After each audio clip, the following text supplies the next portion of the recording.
currently in India 12 states are under BJP. It's quite clear Modi will be the next Prime Minister and the BJP is forming the government.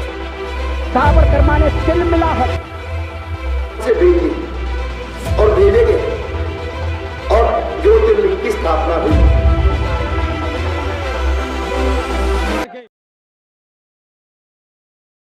Keshav Baliram हेजवर on September 27, 1925 RSS राष्ट्रीय स्वयंसेवक संघ को establish करते हैं on the base of Hindutva. इनके लिए India एक ancient civilisation थी और freedom struggle एक अटेम्प्ट था हिंदुओं की जमीन को रीस्टैब्लिश करने के लिए, जो कि पिछले लगभग 800 सालों से पहले मुगलों के द्वारा और फिर ब्रिटिशर्स के द्वारा अक्वायर कर लिया गया। ऑन 26 जनवरी 1930 को जब कांग्रेस ने फ्लैग को ट्राई कलर थीम दिया था, तब इन्होंने अपने सखाओं यानी कि मेंबर्स को भगवा ध्वज को वर्शिप करने को कहा, क्योंकि हेजवर के अकॉर्डिंग तिरंगा भारत के अतीत को रिफ्लेक्ट नहीं कर रहा। कंक्लूसिवली आरएसएस एक हार्डलाइन हिंदुइज्म का आइडियोलॉजी पर बेस्ड थी। दूसरे मेजर क्वाड्रेंट श्याम प्रसाद मुखर्जी, जो कि कांग्रेस छोड़ के आरएसएस की मदद से इन 1951 अखिल भारतीय जनसंघ को स्टैब्लिश करते हैं, जिसका एम हिंदुओं के कल्चरल आइडेंटिटी को प्रोटेक्ट करना होता है। अब पार्टी के स्ट्रेंथ को बढ़ाने के लिए आरएसएस अपने कुछ फुल टाइम वर्कर्स शेयर करते हैं, जिसमें एक आइडेंटिकल फिगर होते हैं दीनदयाल उपाध्याय। पहला जनरल इलेक्शन जो कि 1952 में हुआ था, उसमें जनसंघ सिर्फ 3 लोकसभा सीट जीतती है, लेकिन 3 ही सही पार्लियामेंट में एक माइनर प्रेजेंस बनाए रखती है। इन अर्ली 1953 पहला मेजर कैंपेन स्टार्ट होता है on the demand for the complete integration of Jammu and Kashmir in India. Point should be noted my Lord, ये 1953 की बात है। अब ऑब्वियसली कांग्रेस की भारी डोमिनेंस थी। मुखर्जी को मई में अरेस्ट कर लिया जाता है। अब उपाध्याय जी कहते हैं कि ऐसे नहीं होगा, पब्लिक को छोड़ो, प्रोपेगेंडा करने वालों को पकड़ो। इन 1968 अटल बिहारी वाजपेयी जी पार्टी के जनरल सेक्रेटरी बनते हैं और पार्टी के एजेंडा में 2 मेजर थीम का एडिशन होता है। पहला यूनिफॉर्म सिविल कोड और दूसरा गौ हत्या पर बैन। अब इस 3 एजेंडा के साथ 1967 के असेंबली इलेक्शन में स्वतंत्र पार्टी और सोशलिस्ट पार्टी के गठबंधन के साथ एमपी, यूपी और बिहार में सरकार बनाती है। ये पहली बार था जब जनसंघ अपना पहला पॉलिटिकल ऑफिस बनाती है। हाँ, वो अलग बात है कि गठबंधन सरकार थी, लेकिन वहीं से अब 1975 भाइयों और बहनों, राष्ट्रपति जी ने आपातकाल की घोषणा की है। इसका भरपूर फायदा उठाते हुए जनसंघ प्रोटेस्ट पे प्रोटेस्ट करती है। हजारों मेंबर्स को जेल में डाल दिया जाता है। 1977 इमरजेंसी को वापस ले लिया जाता है। जनरल इलेक्शन होते हैं। अब मेन एजेंडा होता है इंदिरा गांधी को हराना है बस। इसके लिए जनसंघ फिर से भारतीय लोकदल और सोशलिस्ट पार्टी के साथ गठबंधन में आती है और ये गठबंधन जनता पार्टी बनती है। कुर्सी की पेटी बांधे रखिए, अभी भारतीय जुड़ना बाकी है। जनता पार्टी मेजोरिटी से जीतती है और प्रधानमंत्री के रूप में मोरारजी देसाई के साथ सरकार बनाती है। अब अच्छी बात ये थी कि जनसंघ के पास जहां पहले जनरल इलेक्शन में सिर्फ 3 सीटें थी, इस बार वो बढ़कर 93 हो जाती हैं और जनता पार्टी में सबसे बड़ा योगदान रहता है। वाजपेयी जी को minister of external affair appoint किया जाता है, लेकिन ये सब बस 4 दिन की चांदनी थी, क्योंकि जो गठबंधन वाली सरकार थी उनकी आइडियोलॉजी बिल्कुल भी नहीं मिलती थी। अब उन्होंने डिमांड किया कि आप आरएसएस से ब्रेकअप कर लें। जनसंघ ने कहा कि नहीं, यह हमारा अटूट मोहब्बत है, इसमें नो बेवफाई। अब जनता पार्टी टूट गई। टूटे हुए टुकड़ों ने बना ली जनता पार्टी सेक्युलर और मोरारजी देसाई को रिजाइन करना पड़ा, माइनॉरिटी हो गई। 1980 में फिर से जनरल इलेक्शन होता है और इस बार जनता पार्टी सिर्फ 31 सीटों से जीतती है। इसके बाद जनता पार्टी के जो नेशनल एग्जीक्यूटिव थे, उन्होंने सीधे तौर पे कह दिया कि जिनको आरएसएस की नाव में जाना है वो आरएसएस की नाव में चले जाए और जिनको जनता पार्टी के नाव में रहना है वो जनता पार्टी के नाव में रहे। अब ऑब्वियसली जो जनसंघ के मेंबर्स थे वो अपनी मोहब्बत को चुनते, उन्होंने जनता पार्टी छोड़ दिया और इसके रिस्पॉन्स में जनसंघ के मेंबर्स ने एक नई पार्टी बनाई जिसका नाम रखा गया भारतीय जनता पार्टी। वाजपेयी जी को इसका प्रेसिडेंट बनाया गया। अब अगले जनरल इलेक्शन के लिए इन्होंने पार्टी की हार्डलाइन हिंदुइज्म को मॉडरेट किया, इस सोच से कि बड़े नंबर्स में सपोर्ट आए। बट ये नई नवेली बनाई गई पार्टी गर्त में जाने से बस कुछ ही दिन दूर थी। ये सुबह एक प्रधानमंत्री की आखिरी सुबह की तारीख बन गई। देश की प्रधानमंत्री इंदिरा गांधी की उन्हीं के घर में गोली मारकर हत्या कर दी गई। ये खबर पूरे देश में आग की तरफ फैली। इसके बाद जो सिखों के साथ हुआ उससे इतना याद करें तो ज्यादा बेहतर है। इसके कुछ महीनों बाद जनरल इलेक्शन होते हैं और कांग्रेस रिकॉर्ड तोड़ 404 सीटों से जीतती है। 10 बाद के डिलेड इलेक्शन से आते हैं और भारतीय जनता पार्टी। अब वाजपेयी जी के इस मॉडरेट स्ट्रेटेजी के फेलियर को देखते हुए जब लालकृष्ण आडवाणी जी पार्टी के प्रेसिडेंट बनते हैं तो इस आइडियोलॉजी से शिफ्ट करते हैं towards a policy of more hardline Hindu nationalism. Ram Janmabhoomi movement एक पॉलिटिकल वॉइस बनता है। बीजेपी ने इस मूवमेंट के पीछे अपना पूरा सपोर्ट दिया और इसे अपने चुनावी प्लेटफॉर्म का हिस्सा बना। रिजल्ट 1989 में बीजेपी 86 सीटों से जीती। अब सितंबर 1990 में आडवाणी जी ने राम मंदिर के सपोर्ट में अयोध्या की रथ यात्रा शुरू की। जहां जहां स्पीचेस दिए वहां वहां एक गहरा इम्पैक्ट पड़ता है। बिहार पहुंचने पर उस समय के मुख्यमंत्री लालू प्रसाद यादव के ऑर्डर्स पे आडवाणी जी को अरेस्ट कर लिया गया। मैं इस मंच के माध्यम से पुनः श्री आडवाणी जी से अपील करना चाहता हूं, अपनी यात्रा को स्थगित कर दें। 24 घंटा मैं निगाह रखा हूं। हमने अपने शासन के तरफ से पूरा उनकी सुरक्षा का भी व्यवस्था किया। हम अपने राज्य में मतलब दंगा फसाद को फैलने नहीं देंगे।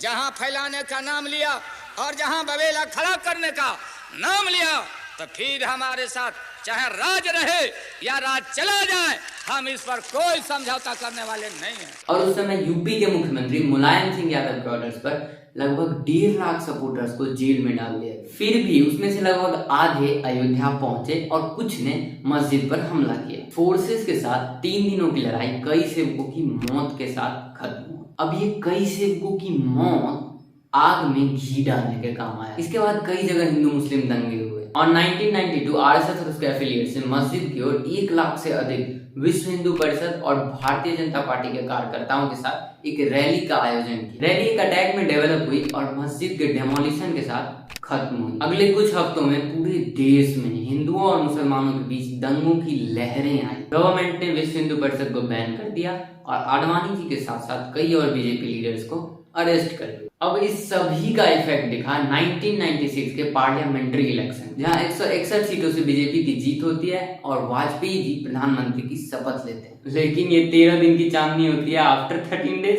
Due to minority in Lok Sabha इन्हें रिजाइन करना पड़ता है। इसके बाद कुछ रीजनल पार्टीज के गठबंधन के साथ 1996 की सरकार बनती है, लेकिन ये भी ज्यादा दिन तक टिकती नहीं है और 1998 में मिड टर्म इलेक्शन होता है। ओके, इस बार बीजेपी समता पार्टी, शिरोमणि अकाली दल, शिवसेना, अन्न द्रविड़ मुनेत्रा और बीजू जनता दल के साथ गठबंधन में आती है और इस गठबंधन का नाम दिया जाता है एनडीए, नेशनल डेमोक्रेटिक एलियंस। अब अगले ही साल अन्न द्रविड़ मुनेत्रा पार्टी, जिसका तमिलनाडु और पुडुचेरी में बहुत बड़ा इन्फ्लुएंस होता है, अपना सपोर्ट वापस ले लेती है और गठबंधन फिर से रप्चर हो जाता है। फिर से इलेक्शन की डेट निकलती है, लेकिन इस बार अन्न द्रविड़ पार्टी के बिना एनडीए 303 सीटों से जीतती है। वाजपेयी जी फिर से पीएम बनते हैं और आडवाणी जी को डिप्यूटी पीएम और होम मिनिस्ट्री दी जाती है। प्रॉपर 5 सालों तक एनडीए की गवर्नमेंट रहती है। हालांकि 2004 के जनरल इलेक्शन में एनडीए सिर्फ 186 सीटों पे जीतती है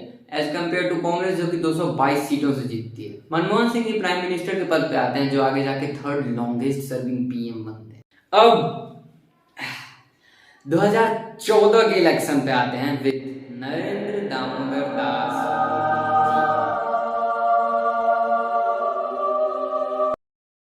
सवाल यहाँ पे यह है कि how Modi took over dominant Congress with 282 seats. Point first, Hindu nationalism.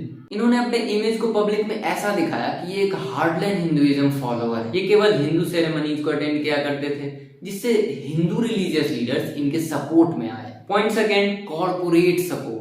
जब ये गुजरात के सीएम थे तब इन्होंने प्राइवेटाइजेशन को ज्यादा फेवर किया था। 2007 के वाइब्रेंट गुजरात समिट में लगभग $210 बिलियन की रियल एस्टेट इन्वेस्टमेंट की डील को पास करवाया। 2008 में गुजरात ने टाटा के नैनो का प्लांट एस्टेब्लिश करने के लिए जमीन ऑफर किया।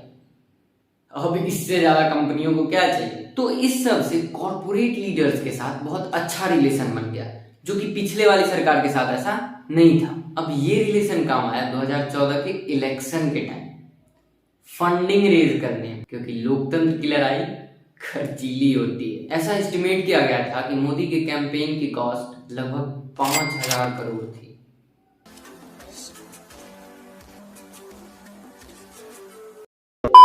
Point third, media. इसने एक मेजर रोल प्ले किया। देखिए, ये वो पीरियड था जब इंटरनेट का वेव इनिशियल स्टेज में था और इसका पूरा एडवांटेज लेते हुए लगभग 1000 से ज्यादा रैलीज सोशल मीडिया के थ्रू एड्रेस किया गया। Point 4, scam. मनमोहन सिंह के मिनिस्ट्री के दौरान कई सारे ऐसे स्कैम हुए जो पब्लिक के सामने बहुत क्लियरली आए, जैसे कोयला घोटाला, 2G स्पेक्ट्रम केस, फिर कॉमनवेल्थ गेम स्कैम। अब इसको मोदी जी कैसे छोड़ सकते थे। कैंपेन के दौरान स्कैम वाले पार्ट को बहुत ज्यादा काउंटर किया गया। कांग्रेस के भ्रष्टाचार की पहचान बन गई है। A फॉर आदर्श घोटाला, B फॉर बोफोर्स घोटाला, C फॉर कोयला घोटाला, जिससे जो ट्रस्ट था वो कांग्रेस से अपनी ओर खींचा। जब लोगों के बीच ये बात फैली कि पीएम कैंडिडेट मोदी एक चाय बेचने वाला था, तो स्पेशली रूरल इंडियंस और लोअर क्लास कम्युनिटी के बीच इनकी ऐसी इमेज बनी कि नहीं, ये हम लोगों में से ही कोई एक है। इससे पूरे रूरल इंडिया का सपोर्ट मिला। अब 2019 की जीत का मेजर फैक्टर था strong decision towards national security. 14 फरवरी 2019 जम्मू कश्मीर के पुलवामा में हुआ है बड़ा आतंकवादी हमला। हमले में 18 सीआरपीएफ के जवान घायल हुए हैं। पूरे देश में खलबली मची होती है। इसके जवाब में 26 फरवरी को बालाकोट एयर स्ट्राइक होता है, जिसमें फाइटर पायलट अभिनंदन फंस जाते हैं। अभिनंदन को सम्मान सहित अपने देश में वापस लाना नरेंद्र मोदी की इमेज को न केवल भारत, पूरे ग्लोबली एक स्ट्रॉन्ग लीडर के रूप में बनती है। फिर 11 अप्रैल से इलेक्शन शुरू हो जाता है। इसके अलावा छोटे छोटे फैक्टर्स जैसे परीक्षा पे चर्चा, मन की बात, ये छोटे छोटे इंटरेक्शंस बहुत हेल्प करते हैं। हाँ, ओके, अपने मन की बात कमेंट में लिखो। मिलते हैं नेक्स्ट वीडियो में। बाय।